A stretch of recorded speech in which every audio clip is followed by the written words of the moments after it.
Of course, it's always hard to beat this one, isn't it?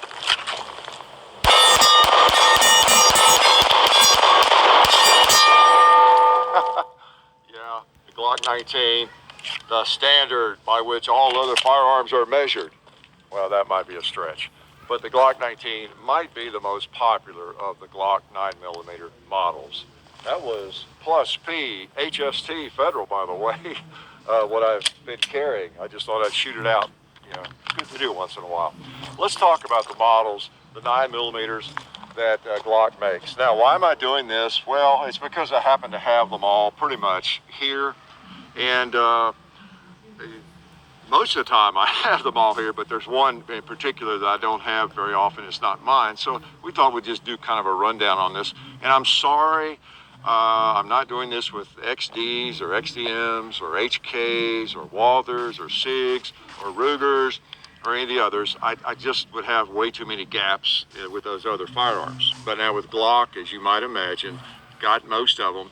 And so, look at all that ugly black Tupperware. Isn't that something? Let's put this one up here too. It's clear now. I shot it dry, and these are all empty chambers. And magazines. These are them, okay? And what I wanted to do is just kind of give you an idea, a rundown, because it is one of the most popular polymer handguns, let's face it. And if you're like me, you know, someone starts talking about like CZs in the models, I start getting dizzy almost because I'm not as familiar with them.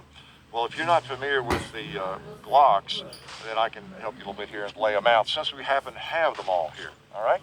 So let's put them in order, kind of, by size. That's what I thought we'd do. And what prompted this was the fact that we have the 17L here. We have a video. It may not be posted yet, but we have done a video with it. I had not done one with it. And so you've got the smallest Glock 43, the 26, the Glock 19, the Glock 17, the Glock 34, the Glock 17L, which is the granddaddy lengthwise, you know, pretty much of the Glocks, okay? And they're all 9mm. Now you could go to a 40 and some of the other calibers and you could have several as well, but I just happen to have all these in 9mm.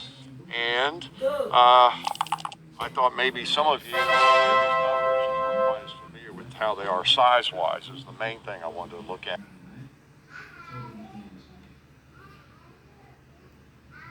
And we'll talk about a couple other things too. We won't make this a 35-minute video. I say that all the time, don't I? So let's start with the smallest and work up and just kind of give you an idea. I'll point them that way so you can kind of see. Now I'll give you the numbers too on the models and everything here as we move on up the line, and you can see how they compare. This first one is the 17L, the longest. It has over 6-inch barrel, just barely over 6 inches. That's pretty long, isn't it? And then the next one here is the with the same opening there is the 34, which I think it has like a 5.5, 5 3/4 or something inch barrel. You can see the difference there. They're lined up at the back here.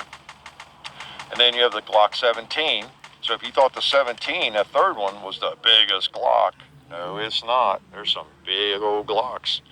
And then the one next to it here is the fourth one is the Glock 19 I just fired. Then you have the Glock 26. So you see the progression moving downward.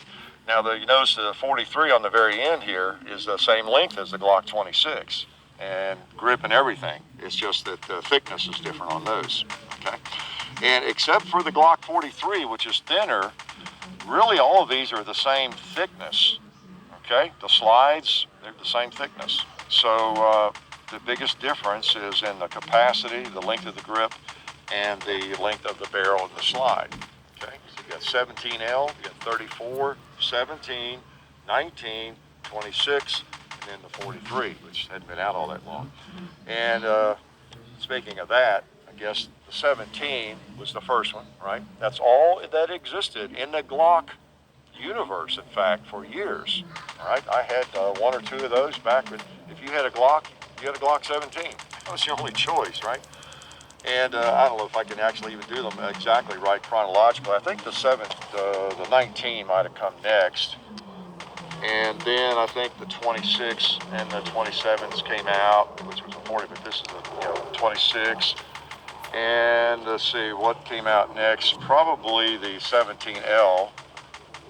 It may have been some overlap there. It was out pretty early because I had one back in the late 80s. And then the 34 came along, and it kind of cut the market on the 17L to some extent. This is the more popular competition than even the 17L. And then the 43 hasn't been out all that long. Now others, I think I've got all the main sizes of the 9mm. Now I don't have a Glock 18, okay, but it's the same size as the Glock 17. It is the 17 basically, but fully auto capability, select fire. You've seen us shoot one of those, or the 17 converted and everything. And then in the 17L, and maybe even in the 34, I think they have maybe had ported barrels at times and that kind of thing, but by and large they're the same size, okay, and same length. I don't think there's been any difference there in length. And then you also, of course, you have some of these chambered in 380, like the 26 that's not available in this country. I forget what the model number is, but it's in other countries, they chamber that in Glock does in 380. And a lot of people think there's this magical 380 Glock out there that they just get their hands on one. It's some cool little gun, you know, like this or the 42 or something, but it's at 380. Of course, the 42 is 380, but they don't realize it's just this gun. I don't think they might make it too in the 19 size gun, but those are available in other parts of the planet in 380. But there's nothing special about the size, you know. So they import the 9mm in the 40 and this size gun. Okay. So anyway, those are the 6 sizes, and basically